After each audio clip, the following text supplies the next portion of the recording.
Bismillahirrohmanirrohim. Assalamualaikum warahmatullahi wabarakatuh. Waalaikumsalam warahmatullahi wabarakatuh. Waalaikumsalam warahmatullahi wabarakatuh. Selamat malam, salam sejahtera bagi kita semua. Yang pertama-tama, saya panjatkan doa kepada Allah Subhanahu wa Ta'ala yang telah melimpahkan rahmat dan kesehatannya, sehingga kita semua bisa hadir pada pertemuan kali ini.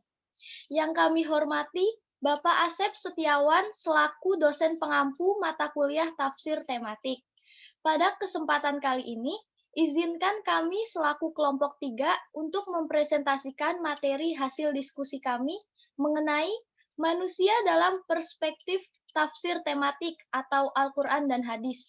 Untuk materi yang pertama akan dipresentasikan oleh teman saya, Hanifatul.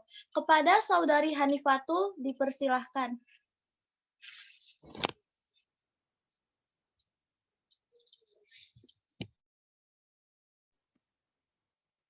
Teori ilmiah tentang manusia. Teori yang pertama yaitu teori abiogenesis. Teori pertama dari Aristoteles 332 menurut ini semua yang hidup muncul secara terus-menerus dari yang mati atau materi. Namun teori ini diragukan oleh Lazzardo Spallanzani, Francisco Redi dari Italia, dan Louis Pasteur dari Prancis berhasil membuktikan bahwa makhluk hidup tidak dari teori yang lain. Teori yang selanjutnya yaitu omne vivum ex vivo. Tahun 1860 muncul teori baru yang menyatakan bahwa semua makhluk yang hidup berasal dari yang hidup sebelumnya. Selanjutnya yaitu teori evolusi Darwin. Pada tahun 1809 sampai 1887 dibandingkan hewan atau spesies lain. Teori Darwin berdasarkan atas seleksi alam yang dapat menghasilkan perubahan besar pada organisme setelah waktu yang lama. Bahkan pada suatu saat tertentu dapat menghasilkan spesies baru. Beliau juga mengatakan bahwa semua organisme yang meliputi seluruh tumbuhan dan hewan yang ada dan pernah ada berkembang dari beberapa atau bahkan satu bentuk yang sangat sederhana melalui proses penurunan dengan modifikasi melalui seleksi alam. Materi selanjutnya akan dibacakan oleh teman saya, Indah. Pada ini saya silakan.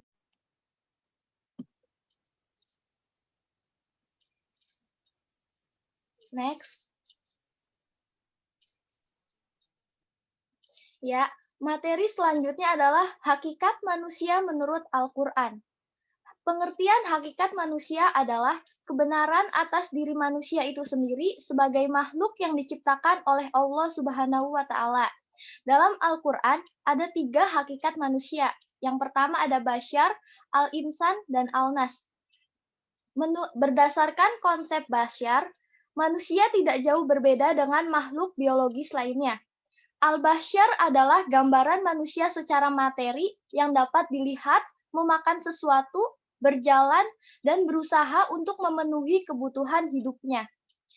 Dengan demikian, kehidupan manusia terikat kepada kaidah prinsip kehidupan biologis seperti berkembang biak, mengalami fase pertumbuhan dan perkembangan dalam mencapai tingkat pematangan dan kedewasaan. Manusia sendiri memerlukan makanan dan minuman untuk hidup, dan juga memerlukan pasangan hidup untuk melanjutkan proses keturunannya. Manusia sendiri memiliki dorongan biologis seperti dorongan makan dan minum dan dorongan seksual. Dalam konsep Bashar sendiri, ini tergambar tentang bagaimana seharusnya peran manusia sebagai makhluk biologis, bagaimana ia harus berperan dalam upaya memenuhi kebutuhan primernya secara benar menurut tuntunan yang telah diatur oleh penciptanya. Sebagai makhluk biologis, manusia dibedakan dari makhluk biologis lainnya seperti hewan, yang pemenuhan kebutuhan primernya dikuasai oleh dorongan instinktif. Sebaiknya manusia dalam kasus yang sama didasarkan tata aturan yang berlaku dari Allah Subhanahu wa Ta'ala. Yang kedua adalah al-insan. Kata al-insan sendiri yang menurut Quraisy Shihab terbentuk dari akar kata nasya yang berarti lupa. Penggunaan kata al-insan sebagai kata bentukan yang termuat dalam Al-Quran mengacu pada potensi yang dianugerahkan Allah Subhanahu wa Ta'ala kepada manusia. Potensi tersebut antara lain berupa potensi untuk bertumbuh dan berkembang secara fisik, dan juga potensi untuk bertumbuh dan berkembang secara mental spiritual. Yang terakhir adalah al-nas. Kata Anas dalam Al-Quran mengindikasikan tentang fungsi manusia sebagai makhluk sosial. Bagaimana ia hidup bermasyarakat dalam lingkungannya, mulai dari tingkat keluarga, masyarakat, hingga pada kawasan yang lebih besar dan kompleks lagi, seperti bangsa Indonesia sendiri. Konsep Anas mengacu pada peran manusia dalam kehidupan bermasyarakat. Manusia diarahkan agar menjadi warga sosial yang dapat memberi manfaat bagi kehidupan di dalam masyarakat. Selanjutnya, materi yang ketiga dibacakan oleh teman saya, Satifa Ismail. Kepada Satifa Ismail dipersilahkan.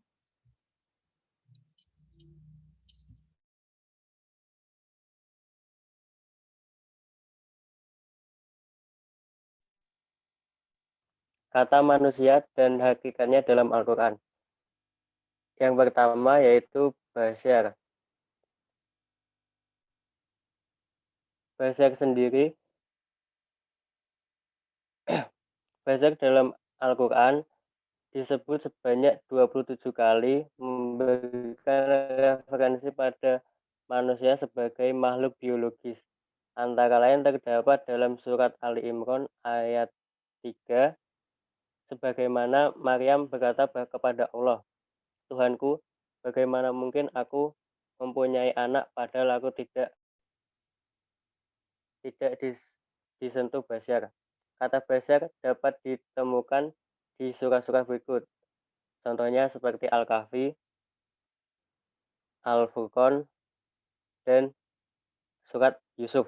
Konsep basyar selalu dihubungkan dengan sifat-sifat biologis manusia seperti makan, minum, dan bekerja seperti sehari-hari. Yang kedua yaitu al-insan. Dalam Al-Quran disebut sebanyak 65 kali yang kerap berbicara tentang manusia secara utuh sebagai manusia. Kata insan ini dapat dikelompokkan ke dalam 3 kategori, yaitu yang pertama, insan dihubungkan dengan konsep manusia sebagai khalifah atau pemikul amanah.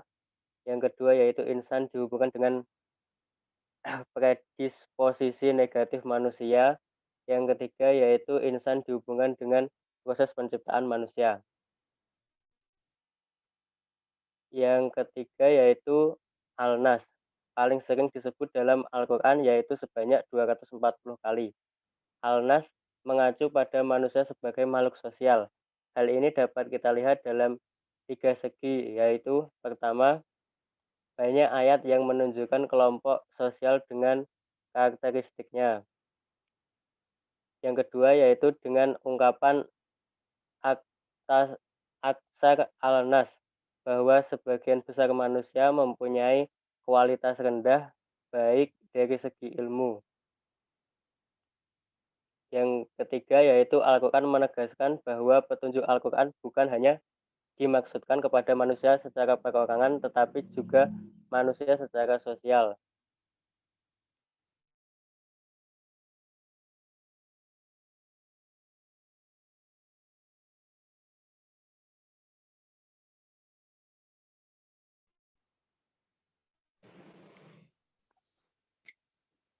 Proses penciptaan manusia. Al-Quran menyatakan proses penciptaan manusia mempunyai 2 tahapan yang berbeda, yaitu 1. Tahapan primordial. Manusia pertama, Adam alaihi salam, diciptakan dari al-tin, yaitu tanah, al-turab, yaitu tanah debu, minsal, tanah liat, minhamin, mashun, tanah lumpur hitam yang busuk, yang dibentuk Allah dengan seindah-indahnya. Kemudian Allah meniupkan ruh darinya ke dalam dirinya tersebut. 2. Tahapan biologi. Penciptaan manusia selanjutnya adalah melalui proses biologi yang dapat dipahami secara sains empirik. Di dalam proses ini, manusia diciptakan dari intisari tanah yang dijadikan air mani yang tersimpan dalam tempat yang kokoh. Kemudian, mudhaf itu dijadikan darah beku, al-laqroh yang menggantung dalam rahim. Darah beku tersebut kemudian dijadikannya segumpal daging, mudhah, dan kemudian dibalut dengan tulang belulang, lalu kepadanya ditiupkan ruh. Hadis yang diriwayatkan Bukhari dan Muslim menyatakan bahwa ruh dihembuskan Allah Subhanahu wa taala ke dalam jenis setelah itu janin, setelah itu mengalami perkembangan 40 hari nutfah, 40 hari alaqah, dan 40 hari mudghah.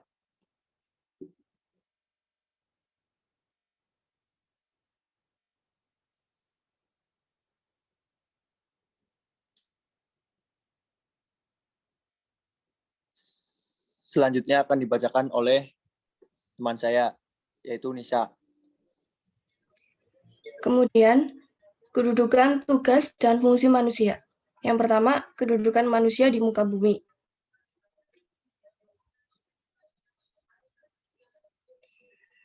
Satu, manusia sebagai Khalifatullah fil ard atau wakil Allah di muka bumi. Sebagai pengemban amanah Allah, Adam dan Bani Adam diberi predikat khalifah Allah di bumi. Untuk memungkinkan pelaksanaan tugas hidupnya, segala sesuatu yang ada di langit dan di bumi ditundukkan kepada manusia. Tugas hidup yang sangat mulia itu menentukan kedudukan manusia di tengah-tengah makhluk lainnya. Manusia menempati posisi istimewa dibanding dengan makhluk Allah lainnya. Keistimewaan kedudukan manusia disimbolkan ketika Adam diciptakan, maka Allah menyuruh malaikat untuk bersujud padanya, dan malaikat langsung bersujud. Yang kedua, manusia sebagai Abdullah atau hamba Allah. Sebagai hamba Allah, manusia dituntut untuk beribadah dan sebagai pemenuhan fungsi kehambaan yang bersifat individual. Yang kedua, fungsi manusia.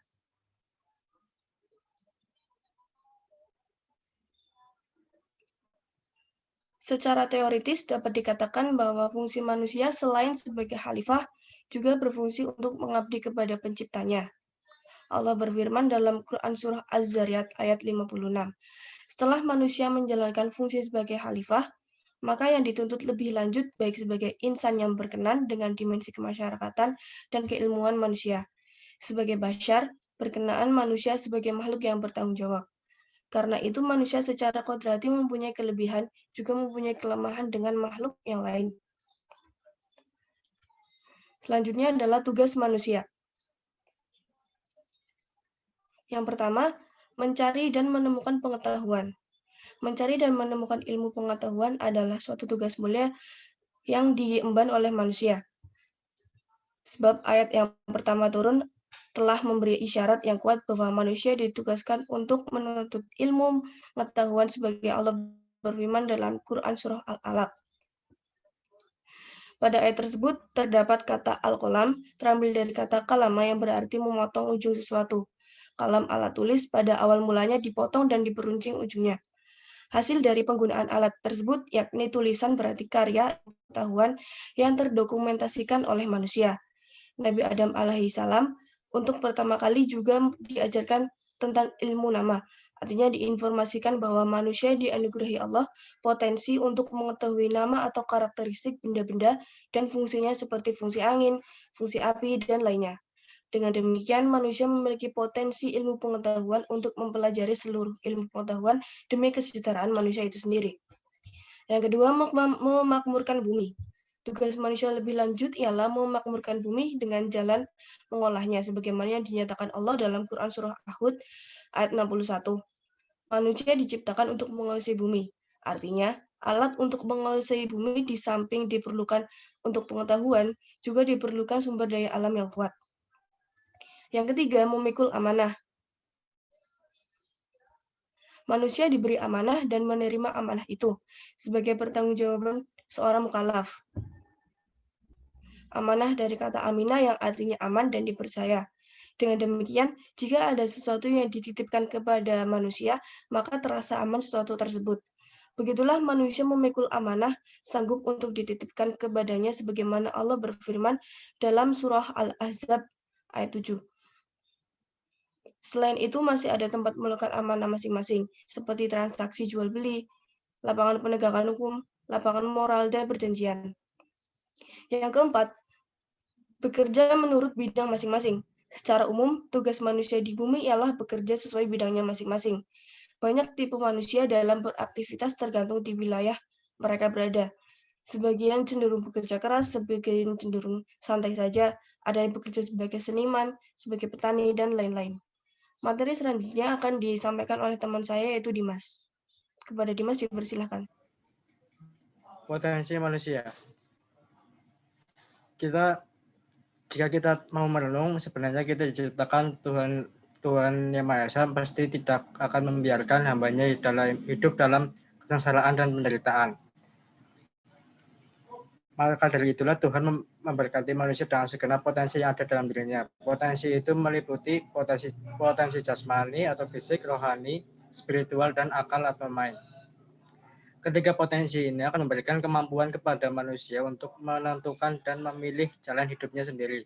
Manusia diberi kebebasan untuk menentukan takdirnya. Semua itu tergantung dari bagaimana mereka memanfaatkan potensi yang melekat dalam dirinya. Macam-macam potensi manusia secara umum adalah: 1. Potensi fisik. Potensi ini berfungsi sesuai dengan jenisnya. Contohnya, mata untuk melihat, telinga untuk mendengar. 2. Potensi mental intelektual. Potensi ini berfungsi untuk menganalisis, menghitung, merencanakan sesuatu, dan lain-lain. 3. Potensi sosial emosional. Potensi ini berfungsi untuk mengendalikan amarah, memotivasi, bertanggung jawab, kesadaran diri. 4. Potensi mental spiritual. Cara pengungkapan mental spiritual adalah melalui pendidikan agama dan budi pekerti.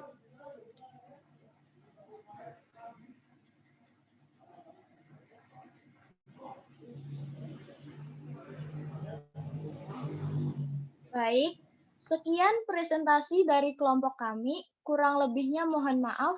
Wassalamualaikum warahmatullahi wabarakatuh. Waalaikumsalam warahmatullahi Waalaikumsalam wabarakatuh. warahmatullahi Waalaikumsalam wabarakatuh. warahmatullahi wabarakatuh.